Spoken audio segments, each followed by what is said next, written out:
We were going to go on at 7:30, and then we changed it to go on now at 7. Right, like we normally do, yeah. Because we had an interview set up. Right. With a certain somebody. Yeah, big rock star. Big rock star interview set up. And it was the kind of thing where we couldn't do it on Twitch for various reasons. So we were going to pre-record it and then show it to you some other time. Right, because it's a long story, but we didn't want to put it right up on Twitch. We wanted to save it for something else. We had media companies waiting for this interview. Right, because it'll be big. It was big. So we're not going to say who the rock star is. Mm-hmm. I'm just going to say he's had problems in the past.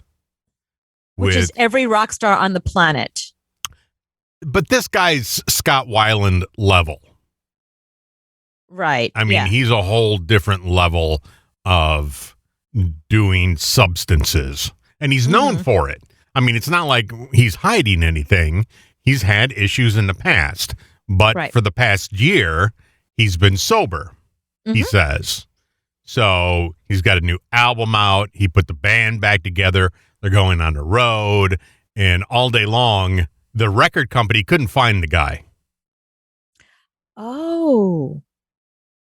They couldn't find him. Wow. They couldn't find him. And me working for a record company, I know what it's like. Right. Because I worked with Scott Weiland. We lost him for a week one time. Right. We couldn't find him. Nobody could find him.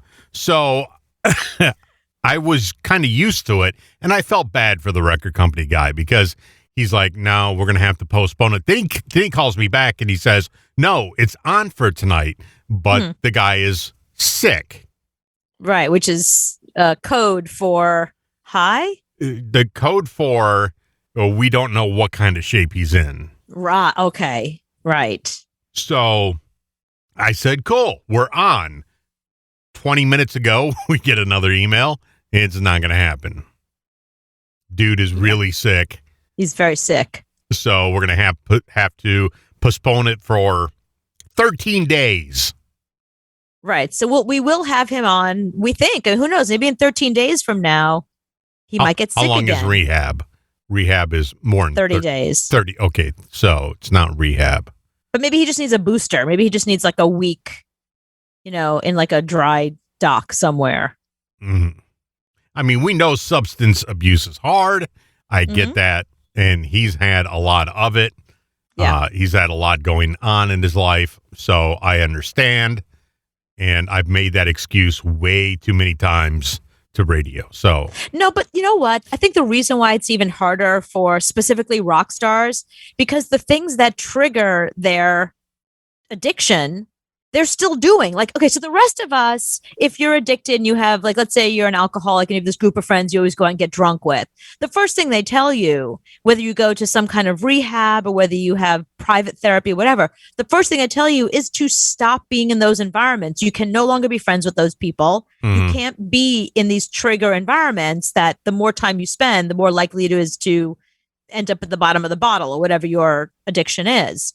It's hard when you're a rock star because what are you supposed to do? Stop making music? You can't. That's your career. That's how you feed your family. Well, making music's the easy part. It's going on the road.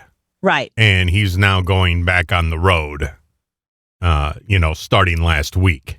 But that's where the money is, as you know. The touring is really, when we look at the top lists of Fortune magazine or Forbes, where they talk about the top rock stars, the majority of the money they make is from touring. It's not from their music. You're putting him back in that situation of being on the road, and he's used to doing a show, getting high, doing the next show, getting high again. That's my point. That's what I'm saying. So you put him back into that situation, and this is the first time he's been back on the road in probably 8 years.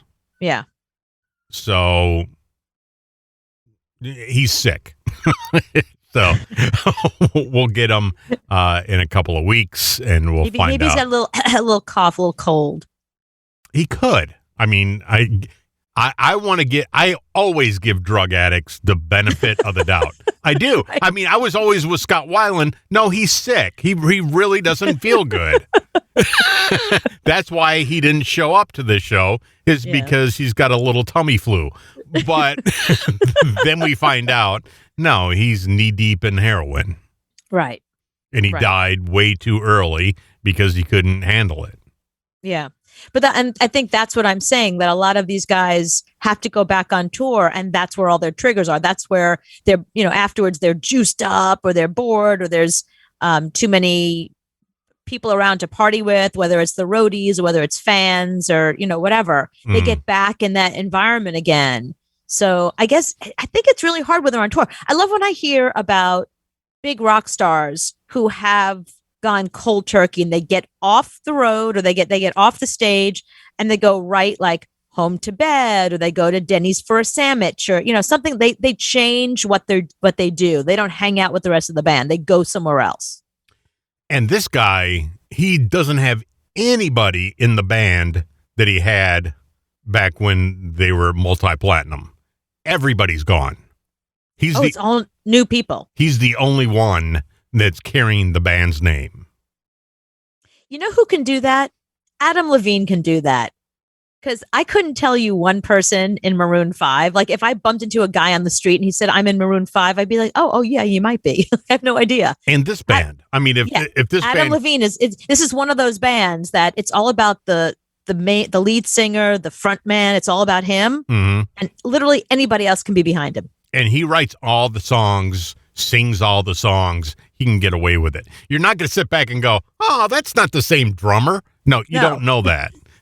Right. Because they haven't made a video since, 1998. Yeah. So you really don't even know what the band sounds like.